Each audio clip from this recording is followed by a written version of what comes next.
Hadratul Muhtaramin Aizatul Kiram, para kiai, para asatidz yang hadir pada kesempatan kali ini, wabil akhos panjenenganipun Romo Yai Suparti Muhammad Khairon, wabil akhos panjenenganipun Yai Abdul Rasid, wabil akhos Ustaz Air Saifullah, Bapak Mustafa dengan bersama bapak-bapak yang hadir pada kesempatan kali ini, jamaah Majelis Jumat Bersolawat, wabil akhos Sahibul Bait Bapak Rahman, yang kita doakan mudah-mudahan selalu Allah berikan kesehatan dan keberkahan. Amin. Allahumma amin ya rabbal alamin. Bapak-bapak jamaah sekalian yang dimuliakan oleh Allah, kalau pembahasan sebelumnya itu kita bahas tentang apa, Pak? Anjing wabi. Jadi malam hari ini insya Allah kita akan membahas tentang bayi, anak kecil, bayi. Karena kita semua itu punya bayi, semua kita punya bayi kecuali yang tidak.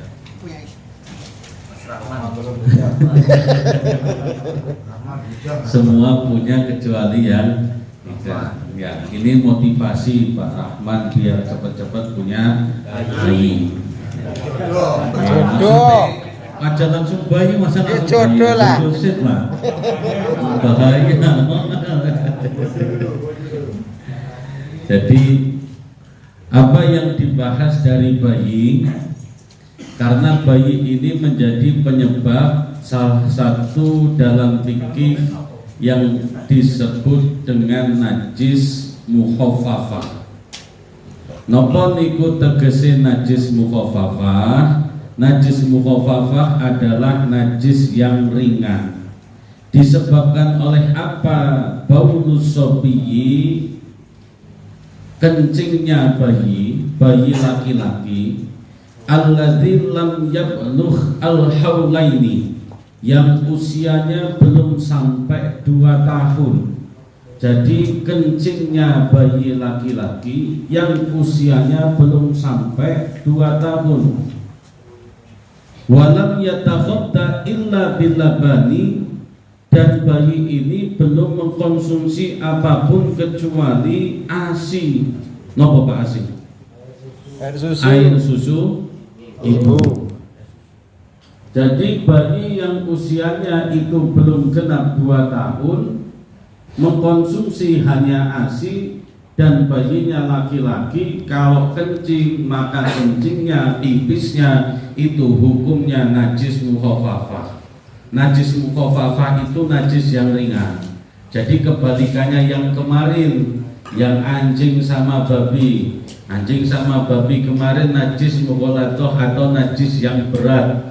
Nah sekarang kebalikannya yang ringan. Yang ringan itu disebabkan oleh kencingnya bayi laki-laki yang belum sampai 2 tahun, walam yatakhadda illa billabani, yang baru mengkonsumsi ASI. Maka kalau kencing Pak, karena hukumnya itu najis mukhafafah, najis ringan, bapak-bapak gendong bayi kok kencing, kategorinya kayak gini, maka tinggal birosi mahaliha, cukup dibersihkan dengan air di tempat yang terkena najis, tidak dicuci, sudah suci itu. Jadi bapak-bapak tinggal ngambil air yang suci mensucikan, yang terkena pipis tadi cukup dibersihkan gini-gini Pak, cukup dibersihkan di tempat yang terkena najis itu sudah suci, karena najis tersebut najis mukhafafah, najis yang ringan. Itu kalau bayi belum 2 tahun, bayinya laki-laki dan belum mengkonsumsi apapun selain ASI. Tapi kalau bayinya sudah makan ayam bakar, jengkol. Lah ini hukum kencingnya sudah sama kayak kencingnya bapake. Hukumnya sama dengan kencingnya simboe. Itu kalau sudah mengonsumsi tekwan, model pempek, ngirup cuko pagi. Nah itu bayi yang kayak gitu kalau kencing maka hukumnya walaupun laki-laki belum sampai 2 tahun bayinya, maka hukumnya sudah seperti najisnya kencing bapak dan ibunya. Tapi kalau ada bayi yang kayak tadi belum sampai 2 tahun, baru mengkonsumsi ASI, maka kalau terkena pipis Pak, mangku bayi kok pipis teng sarung, ora usah khawatir, ndak usah kemudian langsung ganti sarung iman-iman. Sayang itu sarungnya, dicuci lagi, masih cukup ambil air dipercikan gini merata di bekas pipisnya, itu sudah suci. Dan bapak-bapak boten pareng ragu, ndak boleh ragu. Ndak boleh ragu gimana? Ndak boleh ragu ini sudah suci atau belum ya? Nggak boleh Pak. Karena hukum fikih itu nggak ada yang kayaknya. Kalau suci ya suci, kalau ndak suci ya ndak suci. Itu fikih. Sah ya sah, ndak sah ya ndak sah. Kalau hukum fikih mengatakan suci ya suci, ndak boleh ragu. Karena nggak ada ini suci apa ndak? Kayaknya suci. Beneran? Kayaknya ndak. Nah, hukum fikih nggak ada kayaknya suci, kayaknya ndak. Kalau suci ya suci, kalau ndak suci ya tidak suci. Makanya kalau sudah tahu hukumnya kok cukup dipercikan sudah suci, bapak-bapak boten pareng ragu, ndak boleh ragu. Yang ragu itu gaweannya setan Pak, bikin kita ragu dengan hal yang benar. Jangankan cuman najis sampai ke sholat baik, kita kan dibikin ragu sama setan itu. Begitu takbiratul ihram, kata setan itu udkur kada, udkur kada, udkur kada, ingat ini, ingat ini, ingat ini. Padahal sebelum takbiratul ihram tidak ingat apa-apa Pak. Tapi begitu takbiratul ihram, Allahu Akbar, manalah kunci motor aku tadi. Manalah HP aku tadi. Iya, Allahu Akbar, aduh lupa HP belum di silent. Akhirnya kalau ada yang telepon gawat. Padahal sebelum komat, belum takbiratul ihram, tidak ingat apa-apa, khusyuk Pak. Tapi begitu takbiratul ihram, ingat semuanya. Rumah keinget. Jadi itu sholat bawa motor, sholat bawa sandal, sholat bawa makanan, itu kayak gitu. Semua itu dibikin ragu sama setan. Kata setan, kalau kita sudah takbiratul ihram, udkur kada, udkur kada, udkur kada. Ingat ini, ingat ini, ingat ini. Ingat Pak. Makanya bapak-bapak kalau pengen nyari sesuatu yang tidak ketemu-ketemu, sholat. Insya Allah tetap tidak ketemu. Masa sholat tujuannya cuma nyari barang yang tidak ketemu. Jadi balik lagi ke bab najis tadi. Lah bagaimana Pak? Kalau misalkan bayi itu pernah sufor, pernah minum susu formula, kan misalkan yang namanya ASI kadang ada yang langsung keluar, ada yang tidak keluar beberapa hari, atau pertama lancar tapi ibunya demam, ibunya sakit, kemudian ASI-nya tidak lancar, rewel, akhirnya sehari itu waktu ibunya demam dibelikan susu formula.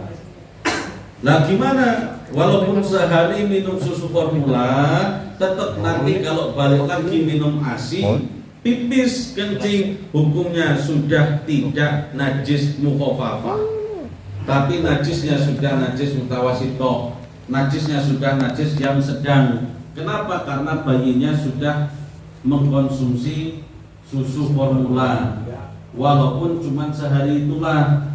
Walaupun nanti balik lagi minum ASI lagi, tapi berhubung pernah minum, pernah masuk selain ASI, maka kalau kencing hukumnya sudah bukan najis mukhafafah lagi.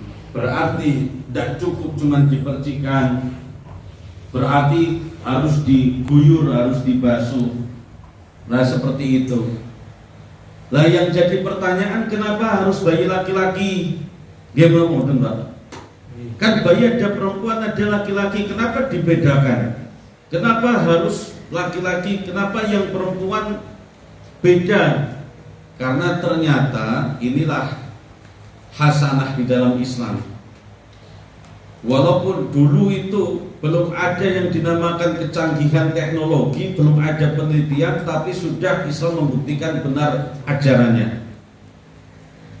Walaupun belum ada penelitian, tapi sudah dibedakan antara kencing bayi laki-laki dan perempuan itu di dalam Islam. Agama lain tidak membedakan kencing bayi laki-laki sama bayi perempuan, tapi Islam membedakan. Nah ini baru ketahuan Pak, setelah canggihnya teknologi kemudian diteliti, kenapa kok Islam membedakan antara bayi laki-laki dan bayi perempuan. Ternyata kencingnya bayi laki-laki itu lebih halus dan tidak mudah nempel. Itulah tekstur apa ya?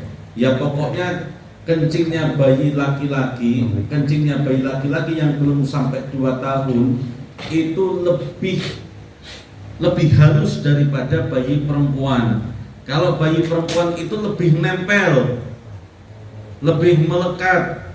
Tapi kalau bayi laki-laki itu lebih halus. Itu salah satu alasannya.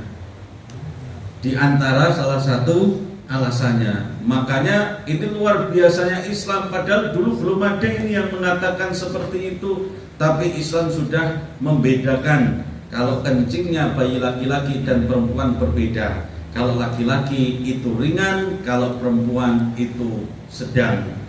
Makanya ini salah satu bukti luar biasanya ajaran Kanjeng Nabi Muhammad sallallahu alaihi wasallam. Di antara alasan yang selanjutnya, karena kebiasaan orang zaman dulu itu kalau bayi perempuan, kalau bayi laki-laki yang sering ditimang, yang sering diajak untuk safar, yang sering diajak bepergian, itu bayi laki-laki. Kalau bayi perempuan jarang ditimang, jarang diajak safar, jarang diajak bepergian. Makanya ini menjadi juga alasan kenapa bayi laki-laki kalau kencing itu ringan, karena kalau dalam perjalanan akan menjadi rukshoh, akan menjadi keringanan kita dalam perjalanan. Jadi tidak bingung perjalanan, pakaiannya mepet, pakaiannya mung-mungan, cuman itulah yang dipakai.